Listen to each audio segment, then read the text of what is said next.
BC NDP Premier John Horgan says his province will restrict shipments of Alberta oil sands. And Premier Rachel Notley claims to be outraged about it all, and she's fighting back. I don't buy any of it, and I'll tell you why.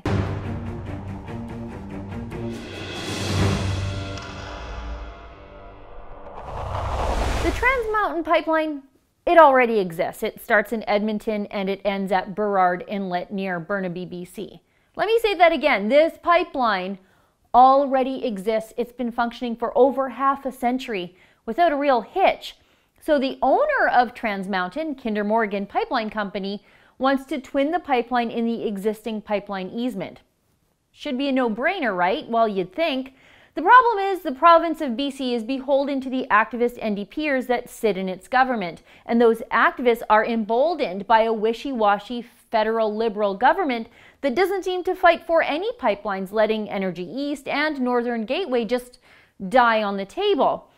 NDP Premier John Horgan just announced, though, that he's going to block any increases to diluted bitumen shipments off the coast of BC. And guess what's in the Trans Mountain Pipeline? Diluted bitumen.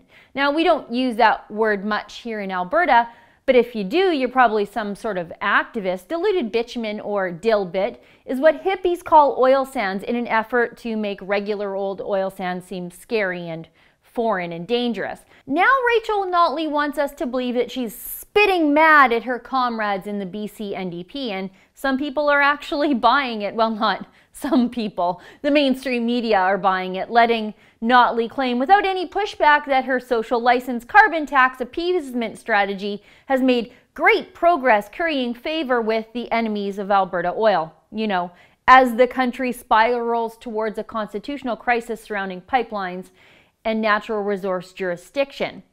And so I guess my question is, do these people think that we are hard of remembering? Rachel Notley is pretending to play hardball with BC, claiming she's going to use the electricity deal with BC and their Site C dam as a bargaining chip to get Alberta oil to Tidewater. But in reality, talks between BC and Alberta on expanded trade of electricity broke down last year, months before BC decided they were going to block increased oil sands exports. In Alberta, Environment Minister Shannon Phillips, before her foray into politics, actually co-wrote a book, basically an environmental activist resistance for dummies, with the current head of Greenpeace Canada. Yet Phillips now claims BC is pandering to the very same people she sought to embolden with her little how-to manual, saying now it's not a good way to govern. Quite frankly, it shows they're more interested in pandering to specific interests than they are in governing in the best interests of the working people. Does Phillips even hear herself here? This is exactly how Alberta's NDP governs, giving in to every demand from every activist group, from the Alberta Union of Provincial Employees with their Bill 6 legislation to Yellowstone to Yukon and their ban on ATVs in Castle Park. Why are the NDP suddenly so offended when somebody else does the very same thing? It's because they aren't really offended, but I'll get to that in a minute. BC NDP MP Kennedy Stewart says that civil disobedience is an option to block the Trans Mountain Pipeline, and Sephora Berman, the head kookaloo who's leading pipeline opposition in BC, also threatened civil disobedience. Berman, you'll remember, was handpicked by Rachel Notley and paid by the Alberta taxpayer to sit on Alberta's Oil Sands Advisory Group to decide the future of Alberta's oil industry. And it's not like Berman just flipped some sort of switch and turned on everybody. She's always been a jet-setting far left-wing environmentalist wingnut with a total disregard for human life, going back all the way to those tree-spiking days in Clayoquot Sound protesting logging. Berman called the oil sands Mordor, and then Rachel Notley hired her. And back when Berman was sitting on the Oil Sands Advisory Group, Shannon Phillips once said, Sephora was a very integral part of the new consensus that came up around oil sands companies finding ways out of the dead end that previous governments had driven us into.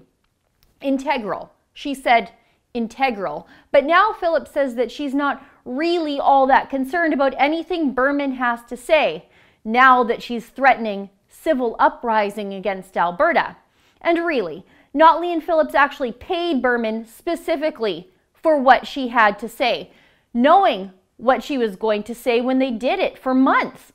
And what Berman had to say was no to everything. But that's really what the NDP wanted in the end, someone else to say no to oil and gas so that they didn't have to have the political hot potato dropped in their laps.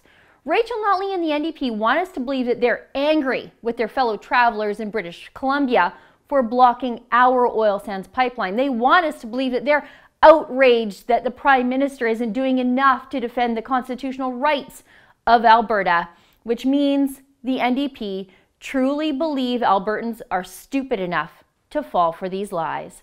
For the Rebel.Media, I'm Sheila Gunn Reid.